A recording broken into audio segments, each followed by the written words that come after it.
Welcome to Work Like a Human, a podcast from GoInnovation. A lot of the things that make a successful entrepreneur aren't actually things. So we're talking about qualities like resilience, a growth mindset, perseverance, persistence, problem solving. And these things theoretically are things that are available to any human being. I say theoretically.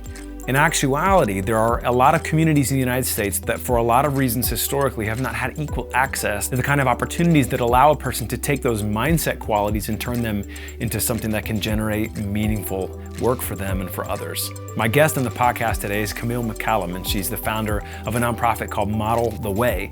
And one of her goals is to create entrepreneurial pathways, starting with high school students, especially students of color and students in underprivileged and underrepresented areas. If you start with a student to help them begin to think of themselves as a leader and think of themselves as an entrepreneur early, that sets them on a different trajectory than what a lot of these students may have been on otherwise. There are great disparities that mar the history of American access to capital, American access to different kinds of opportunity, to education. One of the things I really appreciate about Camille is her commitment to helping students see the better version of themselves that they may not even see when she first starts working with them. Being an entrepreneur is only one path to finding meaningful work. And one of the pieces of advice Camille's going to give in this interview is that we should find something that's meaningful for us to do.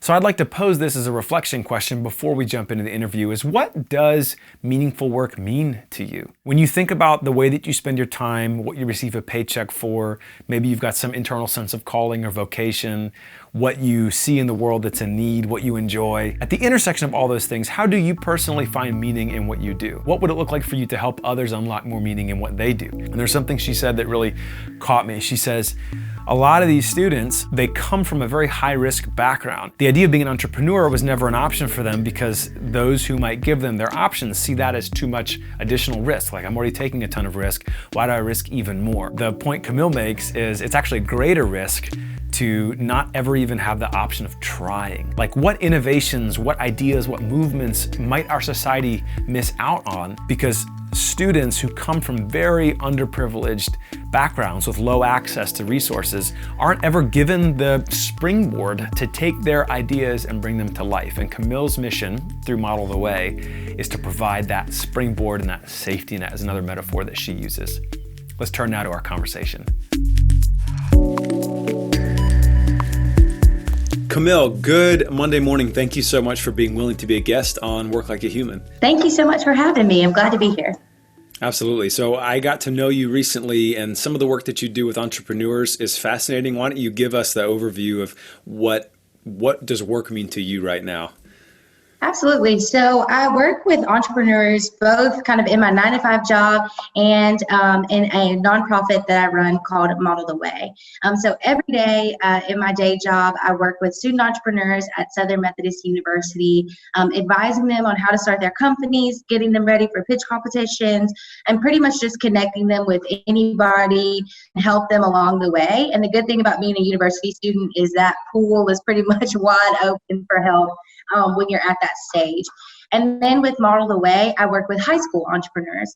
And really a lot of the work that we're doing is helping them to build an entrepreneurial mindset, helping them to think about work differently, and helping them to view themselves as leaders and problem solvers in their community, because I really think that's what entrepreneurship is. I think that the best entrepreneurs are the ones who are solving our biggest challenges and our biggest problems. And so I really challenge my high school kids to look deeply at the problems that are facing their personal community, their school community, and the community around the school, and to think about what problems that they themselves could solve. So that's kind of what work means to me, is empowering people to do what they want to do. I feel really strongly about that.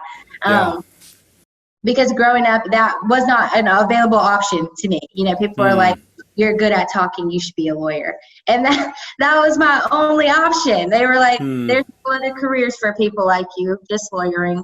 And I was like, oh, all right.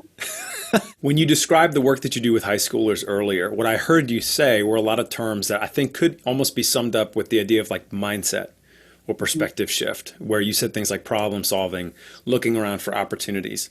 And there's a kind of a tension that I want to explore, where on the one hand, I think we would say that anybody, those things in some way, you don't have to come from like a wealthy background as an example to have a perspective shift, right? Like you can come from very difficult, poor circumstances, right? So on the other hand, there are opportunities to nurture some of those mindsets and allow them to take a next step. And those opportunities are not always equally available, especially to communities and people of color. And I'm sure you've probably seen or worked in some of those disparities. So I wonder if you could talk about that tension between, on the one hand, yeah, in theory, entrepreneurialism as like a mindset, anybody could work their way into that. On the other hand, there are opportunities that are not necessarily evenly distributed. Or would you even agree with that statement? I'm interested in your perspective. Absolutely. So number one, I think that, there's 1,000 stats that I could throw out that will tell you that things in this country are not equal. Things in the world are not equal. And that's just a fact. One thing that I really am passionate about solving is both the knowledge gap and the wage gap. So there are two different kind of systems at play, right? One is all of this kind of cultural and social capital that people get because, my dad ran a business, my granddad ran a business, my great-granddad ran a business. And so it's no shock to anybody, by the age of 16, how to run a business. But if that's not your lifestyle, that's not your perspective. If your grandfather was a sharecropper and his grandfather was a slave, then where your background, where you're coming from is very different. And so there's a huge knowledge gap that has to be solved. So that's the number one thing that I'm super passionate about solving, is that if I can get into these systems and structure and get the knowledge, which is costing me a ton of money, right? Like a semester at Southern Methodist University costs $70,000. Versus, I'm, grateful to be able to, have scholarships and not have to come out of pocket for that, but that's not everybody's experience. Right. And so if I'm able to take that, $70,000 of value and give it back to my community at $0.00 and solve that knowledge gap, then that to me is doing a grand service. The second thing that I believe in, and this is why I run a pitch competition, is that you can't just give people information, you have to give them resources as well. They're already walking around with one arm tied behind their back. But that's that history we just talked about. So I think to kind of untie that, you have to say not only do you have to have the resources, but you've been bootstrapping long enough. Here's some resources to help you actually get started, to help you actually put your idea in motion. And I think being exposed to a university setting where I see students getting funded, and also we live in a world with no lack of resources. And that's just a fact. When it comes to something like money or these types of things, like there's an abundance of money. There's just not an abundance of the people who have it. So I think any redistribution that I can do, that is my, pain point to solve. Yeah, I heard someone say once, like, it's kind of hard to pull yourself up by the bootstraps if you're not wearing boots. So I want to come back to the pitch competition because that's something we talked about, and I want to talk about that. But you said the nonprofit, what you've been describing, it sounds like you're talking about the nonprofit's mission, Model the Way. Where does the name come from? So Model the Way really came to me as I thought about what does it look like to model for our communities what success looks like. And for me, what success looks like is you doing the work that you're passionate about and what you feel, is consequential to the world. And so that's where it really came from, is like, how do we create a generation of students who are modeling the way for each other? Because ultimately, generationally, in many communities of color, it's not being passed down. There's nowhere to pass it from, and you can't really pour from an empty cup. So what we're creating is kind of that next generation of students who will model the way for those coming after them by being more free thinkers, being better leaders, having more access to resources, and doing the work that they really feel passionate about doing that's going to make a difference in their communities. So what are some of the examples of like maybe the entrepreneurial ideas that have come out of your work with high schoolers? The students are brilliant. And that is like one of my main, that gets me going in the morning. It's just like how brilliant they are. They're so passionate about environmental sustainability. I had one group of students who wanted to start like a metal straws company using materials that were going into landfills in their community.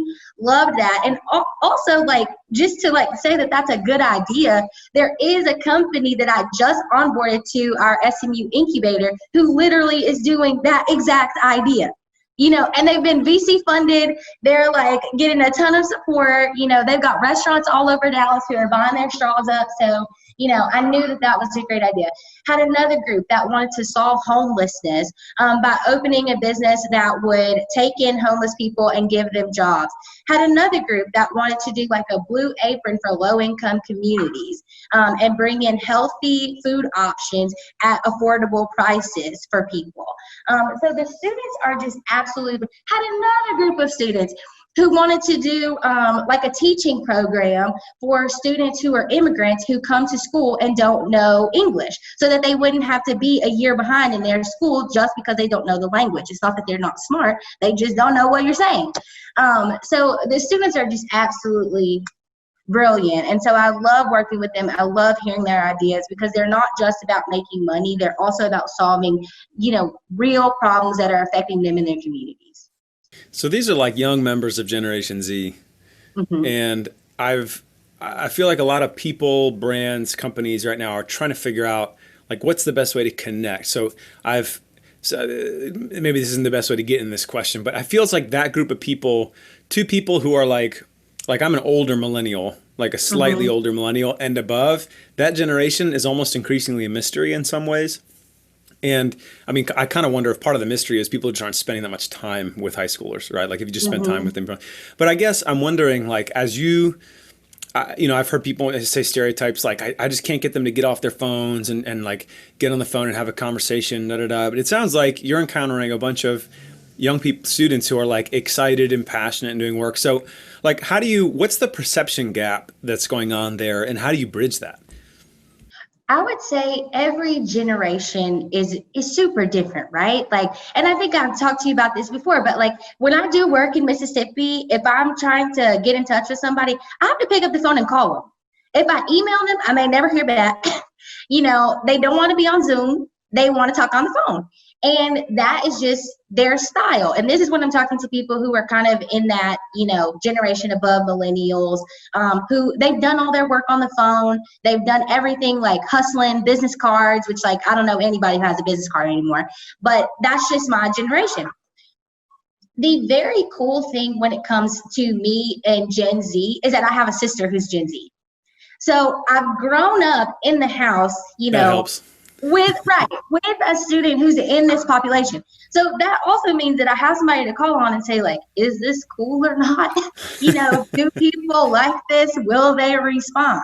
Yeah. And so that's been really helpful to just kind of be in close proximity, because there are certain things that are going to be different. I think at this day and age, it would be silly for you to even ask a kid who's had a phone since they were in 4th grade, why can't you ever get off your phone?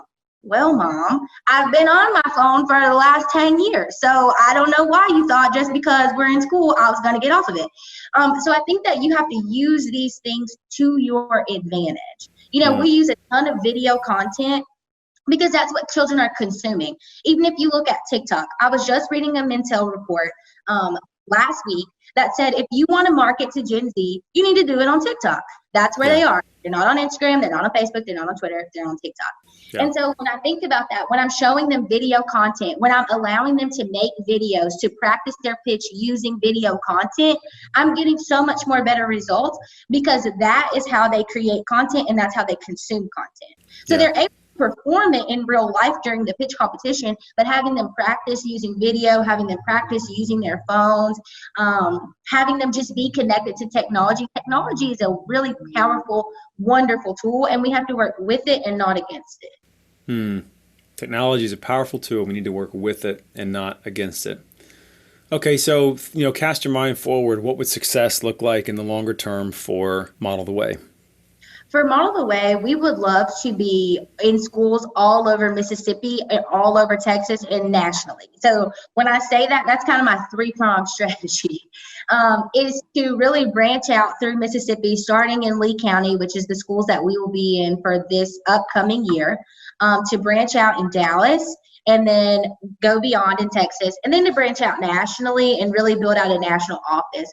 What we're really looking to do is not just have kids theorize about what they would want to do, but to be able to fund them to go out into their community, to do meaningful projects, to get them in internships where they can learn more about jobs that they actually might be interested in as they grow up, to create larger career exposure, and to give them options outside of the norm. I want kids to have options that students who are thriving have, and not just students who are surviving. When you're a student whose whole education is built around survival, this is how you make it out, this is how you become successful, as though you are not already in that place, which many of our students are not, then your options become very limited because you have to do a surefire bet. And entrepreneurship is full of risk. So when you come from a risk-averse background, nobody says entrepreneurship is a good option because they view that as something that you might fail at.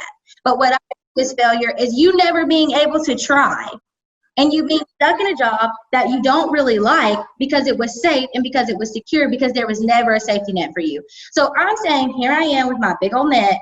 I will be your safety net. Model the Way will be your safety net. And if you fall, that will be okay. We will give you that time to do that, and we'll help you pick yourself back up. You won't just be out here on your own. So Camille, you mentioned to me that you are like in the final stages of writing a book. Let's talk about that. Absolutely. So my book is called The Power of Infinite Potential. And honestly, if you can just take everything that we've talked about, thinking about how do students do the things that they're passionate about, this book is really a guidebook for that. I'm kind of like a self-help junkie. Like I love to read. I love to read self-help books. I love to, just kind of grow in my practice and kind of in my habits. But this book kind of differs in a way that what it's really about is about finding that within yourself that is meaningful to you and consequential to the world. And that, is William Damon's really like definition of purpose. And so I think that when we act with purpose on the things that we feel passionate about, then we will see personal success. I think that we can quantify success in so many ways, but until we start to quantify it for ourselves, I'm not sure how far we're going to get, and I'm always been deathly afraid of climbing some ladder and getting to the top and being like, oh, this is not where I thought it was. So I'm really just challenging people to look deeply at the work that they do on a daily basis, to look deeply at the things that they care about, at the things that they get involved in, and say to themselves, is this what I really want to be doing? And if not, how do I course correct and how do I change directions? So it's really about finding that within yourself that is meaningful, that is important, and going with that, whatever that is, and not being afraid of whatever the consequences may be. I talk to people every day as an entrepreneurship advisor who literally the only thing stopping them is fear. And so if we can get out of our own way, if we can stop being scared, if we can stop thinking about what everybody else thinks, if we can stop thinking about what lane am I not in and go really hard in the lane that we are in, then I think that we're going to see such a more meaningful world, people who are living more meaningful lives, people who are happier, healthier, doing the things that they want to do. And so that's really why I wrote the book, because every day I'm trying to instill in children that literally anything is possible. And I'm thinking like, I got to get the adults in your life on board first. Anything is literally possible. It's possible for you. It's possible for these kids, whether they come from means or whether they don't, because there's people like you, people like me, who can make that happen for them. All we have to do is act with purpose. As I'm studying right now, I'm getting my MBA from Southern Methodist University because I'm just like really love school, I guess. But I think about all of the jobs that are presented, right? When you go to MBA school, they're like, do you want to go to the investment bank? Do you want to go to the private bank? It's all about a bank. Everything's about a bank, And I'm like, okay, yes, like I could do that and I could like make lots of money and like hoard it basically. Or I could take all of these skills and I could apply them to Model the Way. I could gain more resources for what we're doing. I can do more to spur within these students the power of their infinite potential. And so that's what I'm really focused on in this book. It's available on pre-order right now, and I can give you the link to that. But I hope that people, grab it and enjoy it. And I think that it can be really transformative. This podcast is called Work Like a Human. So I'm trying to figure out how do people bring more of our humanity into our work. And one of the things that I'm hearing is that there's actually a sense in which when you help give people avenues for work that's not only potentially profitable, but also meaningful, that actually restores maybe a little bit of their human dignity. Like they get an opportunity to step into something. Well, what's this connection? Do you feel this connection between being able to work and feeling a little more fully human? I think that everything that we do, right, is connected. So there's no work, whether you do all tech stuff and you sit in a room by yourself every day, or if you're like me and you spend your entire day talking to people, there's no work that's not, bound by the human connection. So I think that when we think about how we work, we should think about how our work affects other human beings. I just held a talk with two fashion designers who were thinking so deeply about how their work affects our environment, who are looking at how to not be wasteful, who are looking at how to save our planet for the next generation. And these are people who are focused on fashion.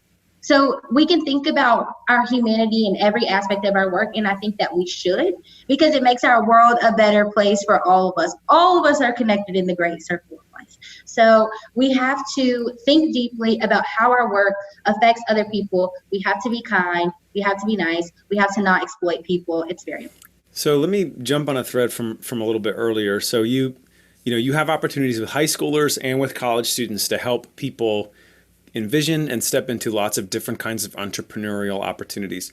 You and I both know that even with opportunities being given to people, people don't always step into those well. So people don't always make the best choices to take advantage of those opportunities. And sometimes, despite all our best choices, it doesn't work. And I'm picking up that you're a people person and that you like working with people, right? So how do you maintain healthy boundaries so that you don't feel too heavy a sense of personal responsibility for stuff that is really not ultimately within your control? I think what I feel personally responsible for is the training, right? I feel personally responsible for making sure that every student that I touch is prepared, that every student that I touch has the power and the ability. But ultimately, it's up to that student, right? Like, I can't drag them across the finish line, and I'm not going to be sad if they don't run across it, because ultimately, I know that I did everything that I could do to get them there. So from that point on, the baton has been passed, and it's really up to you.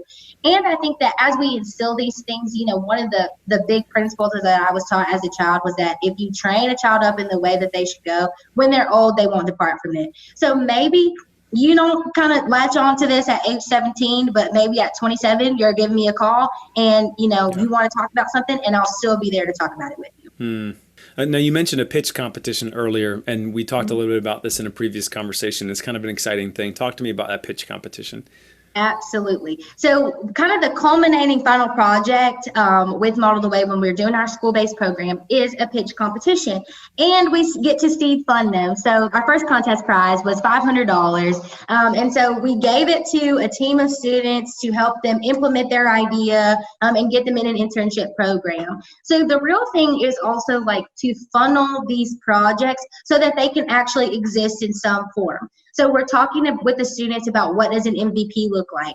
We're talking to the students about how to get kind of things off the ground, and we're also connecting them with people who can help make it happen. So the pitch competition, they prepare for it for about 2 or 3 weeks, going over their pitch, getting everything together that they've done there. They've done a lean canvas, they've got a little business plan together, and they're ready to rock and roll. And so the pitch competition does 2 things. One, it seed funds their idea, but also the confidence that it builds for them is just unimaginable. One of the things that you talked about earlier was like Gen Z, you can't get them on the phone, you can't get them in front of people, this type of thing. I mean, like, I'm coaching kids through like serious anxiety as they're like, I cannot get up here and talk. Like, I just simply, my mouth will not move. I will try, but I cannot do it.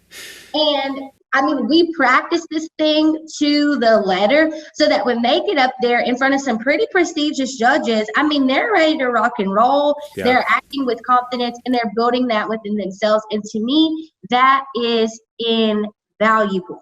Yeah. One of the things that I always instill in my students is that if you don't talk, people will start thinking you don't have anything to say. So you need to speak up. You need to stuff, you need to get confident in what you're talking about. And the more prepared you are, the easier it is. It's hard to give up there and give a presentation you don't know. Yep. But if you know your material well, if you know that you have a good idea, and you absolutely do, then get up there and give it to them like it is a good idea. Don't go tell it to them like it's something dumb. It's something smart. I love that. I love that they have somebody like you helping them become a better version of themselves, because a lot of that is just like a lot of students have never been told that they are a leader. They've seen other people that they assume are leaders because they have a certain position or authority, or they just were blessed in some way. And a lot of times what we need is just somebody to like feed forward the better version of us and say, you can step into this. You can do that. Like, you can do it. Absolutely. Well, Camille, any final parting thoughts or words of advice? You know, there's a lot of different kinds of people that listen to this. When we think about what it means to work like a human. Do what you feel called to do. And if you can't be entrepreneurial, be entrepreneurial. If you see a problem that you have the power to solve it.